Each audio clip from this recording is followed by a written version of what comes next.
welcome back, my fairies. I am Matsurific, and guys, it is here! Ephemeral! Ah! I don't know. Actually, no, I know that I'm not ready. I finally calmed down after those trailers, and now the episode is here. It is time to react to them. I am not ready, but I have done everything that I can to try and prepare myself. I've got my Sweetheart Guardian shirt on, link in the description if you want one for yourself, so that Nadeshiko-chan's cute and sweet vibes will try to help to keep me calm.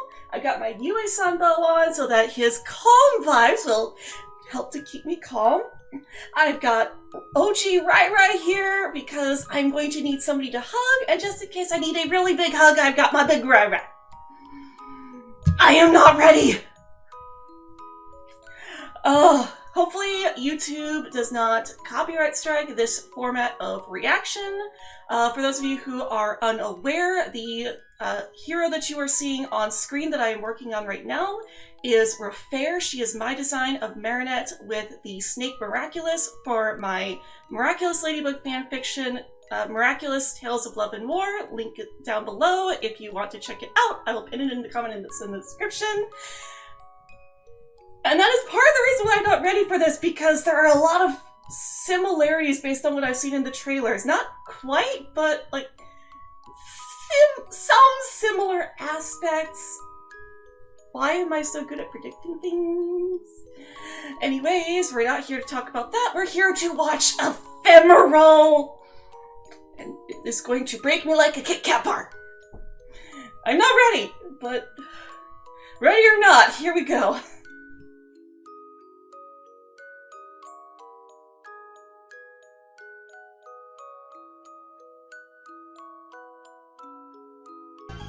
That is it? Okay,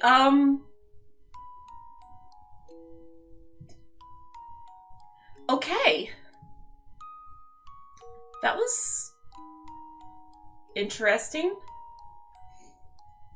I did not expect to be disappointed by this episode. Like, what?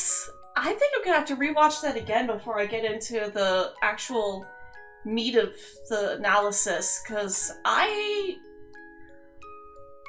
what? Alright, so I went back and rewatched the episode, and it definitely stung a lot less watching it the second time. It did still feel kind of rushed near the end, where it's just, here's the problem, here's how we fix it. Especially since, like, it was kind of a weird solution, because she used her lucky charm and gets a weight, which tells her to go into space and fix the world's clocks, and then it's just her lucky charm it's just her magic ladybugs that fix everything, and then all of a sudden it's done. The first half of the episode was amazing. It's just the second half was, it went a little fast, was a little rushed. I mean, and you get that when you're trying to tell a story within a set amount of time. Sometimes you don't have time for everything to be completely fleshed out. But the ending it still doesn't rub me quite the right way, but I at least feel a little bit better going back and rewatching it than I did the very first time I watched it. I think that's partly because I was just so invested in the first part of the story that the rest of it was just So, to recap, Adrian and his father are on their way to a press conference. Gabriel is releasing a new collection which is dedicated to Emily, which is actually kind of sweet.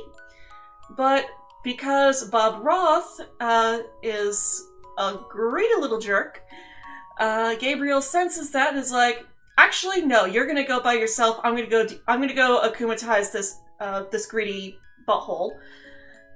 So, Adrian is stuck at the conference, and Natalie is watching over him, and she's talking to him in the earpiece too. I was wondering how she would be there, because when they released the script, and they said that Natalie was watching over him, so he couldn't actually get away to go transform. That did feel kind of weird because she's been stuck in bed this entire time, so it's like, is she getting out of bed? But now we know that she's just watching on her tablet and talking to him through the earpiece, and she sees him looking up whenever Ladybug and the villain fly over them. Meanwhile, Ladybug and the other heroes are fighting the villain. Pegasus, tries to use his teleportation power to get into the vault, but because there's so much gold in there, he can't get in. So Vesperia winds up using her power to paralyze it, and then Viperion, with an interesting use of his second chance, activates his second chance and then does 100 tries with every combination possible, and it's just 0099. That's an interesting combination, but, I guess at least Sass didn't have to reset as many times this time around. He only had to reset 100 times. I still want to know if if how that affects him resetting so many times. It at least wasn't close to 6,000 like when Aspic was using it, but I still wonder what that does to Sass, using that so many times. But Viperion is able to figure out the combination, so they're able to get this giant coin out of there, and Ladybug is able to deakumatize him. Everything's good, and Adrian sees the magic ladybugs flying above, so he's able to rest a bit more easily, because now he knows the villain's been defeated. So he goes home and gives himself a cover, be like, yeah, I'm in the shower. That could potentially have been a very long shower, though. I know he's rich, but at the same time, that's a lot of water to waste. Anyways, so he wastes some water and calls up Ladybug so that he can, figure out what's going on. And she tries to tell him, no, it's fine, but we need to talk. And it's like, oh boy, I am in trouble. It's like, no, sweetheart, you're not in trouble. I mean, you're not in trouble for what happened. At least, not with Ladybug. So, yeah, Master Suhan met with Ladybug and Viperion when he was giving her back the Miraculous, and he yelled at her for not calling in Cat Noir and not knowing his identity so that she can call him in. So, she and Viperion come up with a plan that they're going to figure out who Cat Noir is, but that Viperion is going to reset time once he knows who Cat Noir is, so that Ladybug doesn't actually find out who Cat Noir is. And I kind of wish that they would have at least reset after he found out, but we'll get into that later. We just watched the episode. I kind of wish that Sass had gone back to just after Luca found out, because, yes, Luca already knows their identities, and they even show that later on when he gets the message from Ladybug, it automatically knows it's Marinette. But, he already knows, so you'd think he would just be like, hey, Ladybug, look, I'm sorry, I lied to you earlier. I actually do know Cat Noir's identity. And then, lie about not knowing her identity. Just say, no, I swear, I don't know your identity. I mean, at this point, it really doesn't matter. He already knows both of their identities. So he could have just told Master Suhan, hey, look, this is Cat Noir's identity. All this happened because they found out. I'm not sure how, because second chance and all that, but actually, Sass would probably know. Sass would know. She could have actually had Sass tell Master Suhan who Cat Noir was, because Sass saw that timeline where Adrian and Marinette knew each other's identities.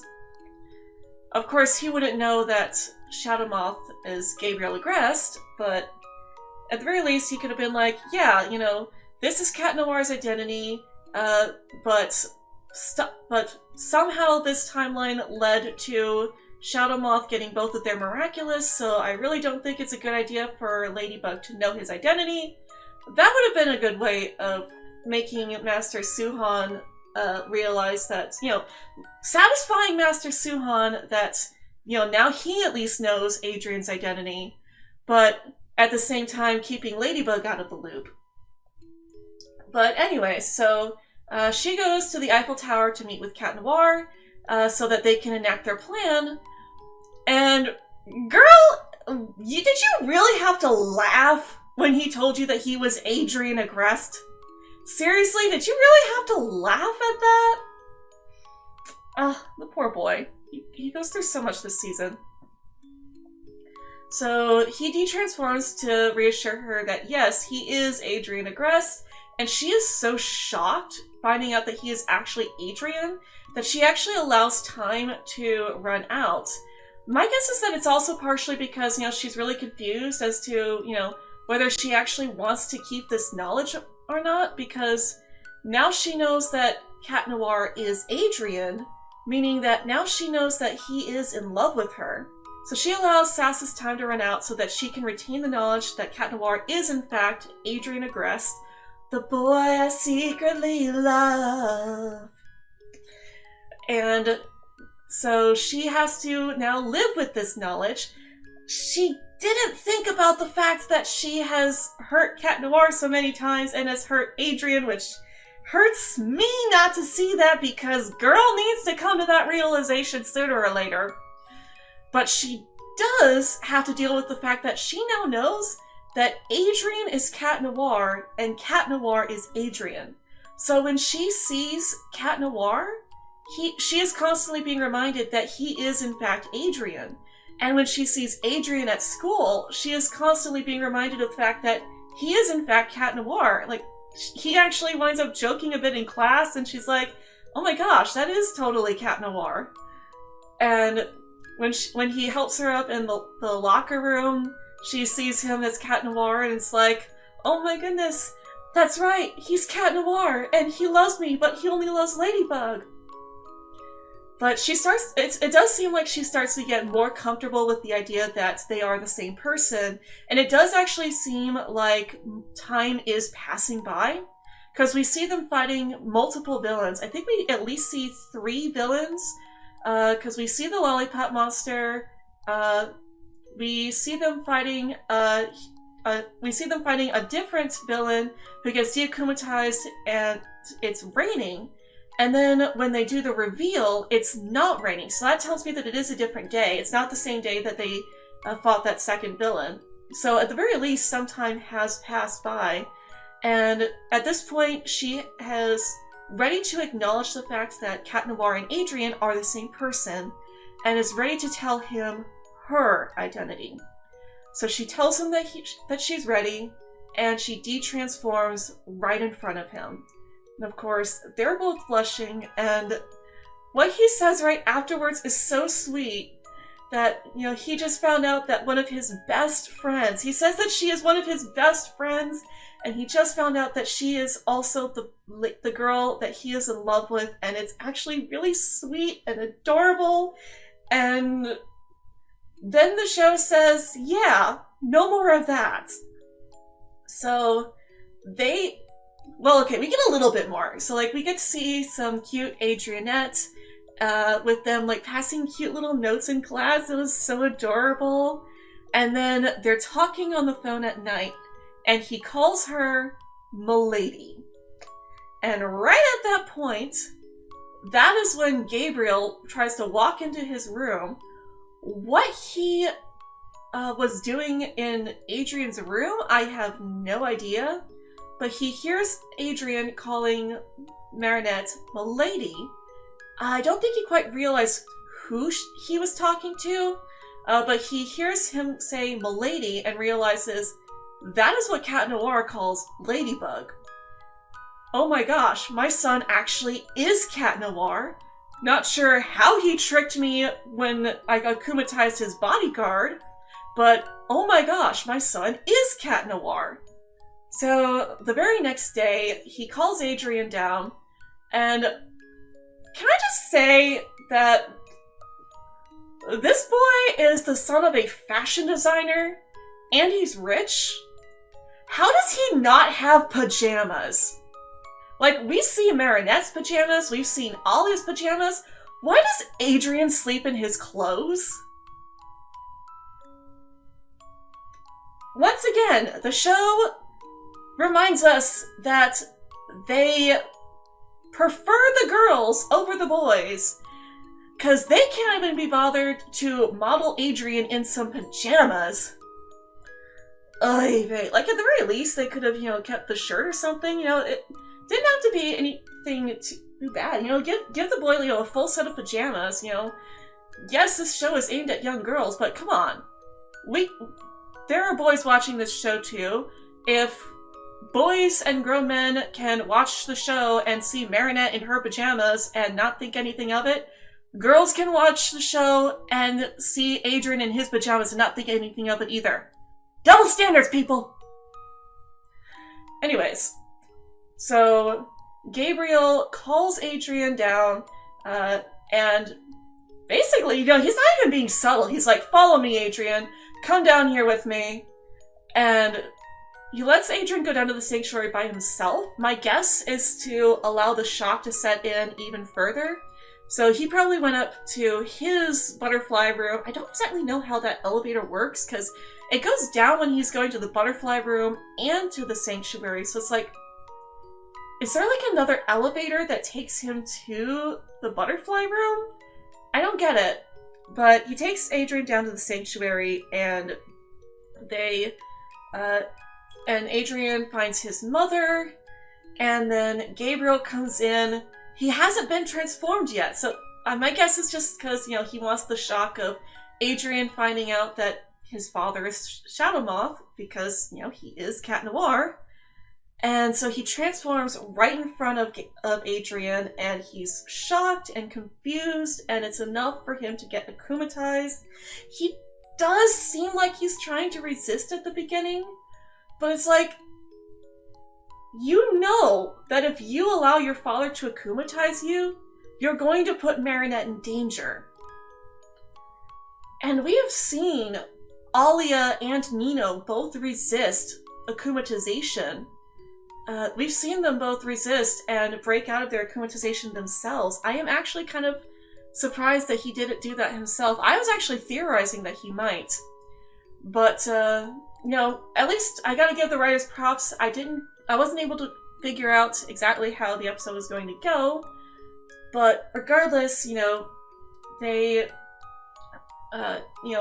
akumatizes Adrian into Ephemeral, and when we see him at the theater as Ephemeral, he looks so sad. It's like, usually when we see akumatized villains, they're akumatized because of anger or stress, and they're usually that's usually represented in their faces. But Adrian looks sad, and we saw the same thing with Cat Blanc, where Cat Blanc was sad most of the time, and it's like, why is Adrian always sad when he's akumatized? Actually, I know why. Because Thomas Astruck loves tearing up my heart. Well, maybe not Thomas Astruck, but, some of the writers on this staff really love tearing out my heart. And it's like, oh my goodness. So, his power is that he can accelerate time, which makes sense with his name being Ephemeral. As in lasting a short amount of time. So he accelerates Ladybug's time so that instead of having 5 minutes to detransform, she only has the 1. So she figures out that, she uses her lucky charm, and it becomes a watch set to 1 a.m., which was the time when she and Viperion started the Lucky Chance, so that they could enact their plan of finding out Cat Noir's identity. So she realizes that the only person who can go back to that exact time is Sass. Although technically, Fluff could do it too, but I do kind of understand why she would have, Luca and Sass go back in time because of that. But I have to wonder, because when we see Luca getting the text, all he says when reading the text is that, Sass is in my sewing kit. yes, he already knows that she is Marinette, so he just is like, oh, Marinette! But, like, when he does that, it kind of makes it seem like she didn't tell him that she is Marinette. So it's like, how did she expect him to know that she was Marinette if she didn't tell him in that text message? That's something, you know, she really should have said that in the text message. You know, I'm Marinette, Sass is in my sewing kit. That's what she should have said in the text message. So Luca, you know, gets on his bike, races back to the bakery, and boy just, you know, slams through the door and leaves his bike in the bakery. Not outside, in the bakery. Leaving Marinette's parents very confused. But, you know, they're gonna reset time anyway, so it doesn't matter.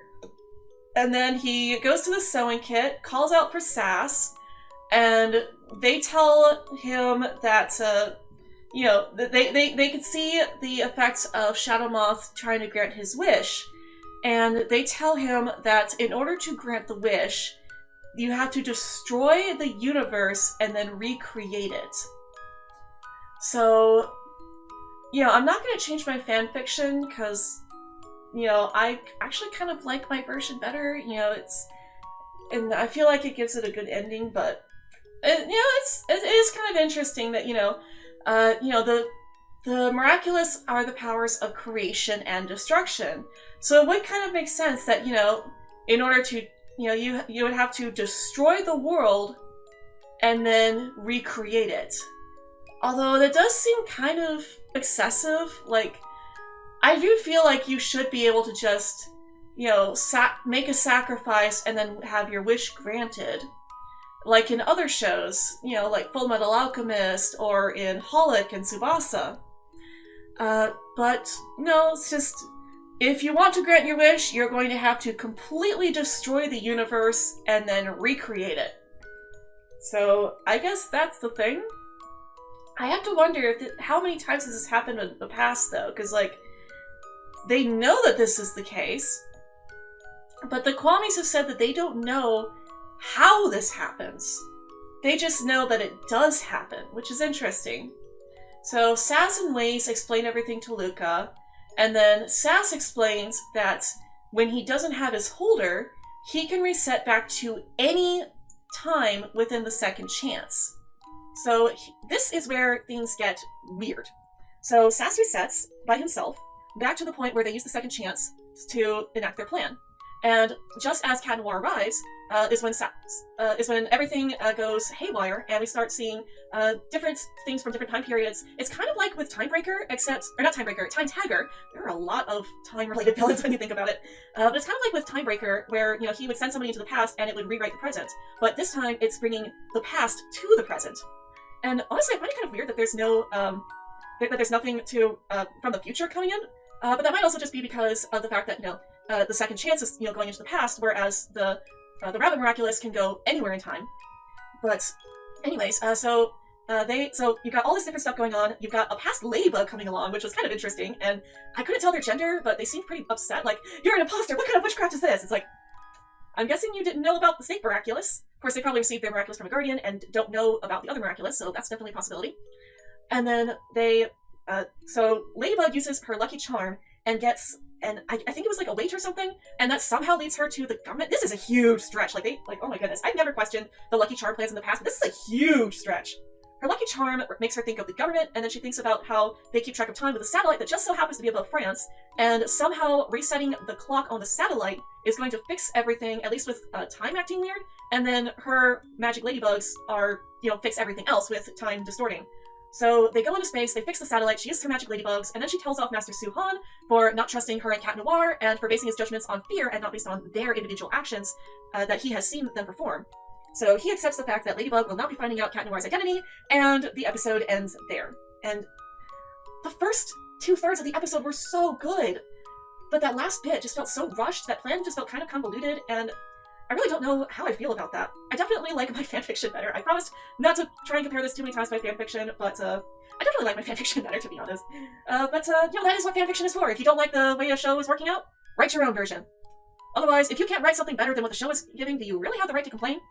I like my version, and I hope you guys do. Link is down below, as I said earlier. If you enjoyed this video, then be sure to leave a like, comment down below, and subscribe for more videos from me. We do all sorts of fun stuff on this channel, including playing video games, we do art, and also sometimes talk about cartoons and anime. So if you enjoy this stuff, then be sure to ring that bell icon and never miss a video. Thank you guys for watching, and as always, I hope you all have a very magical day.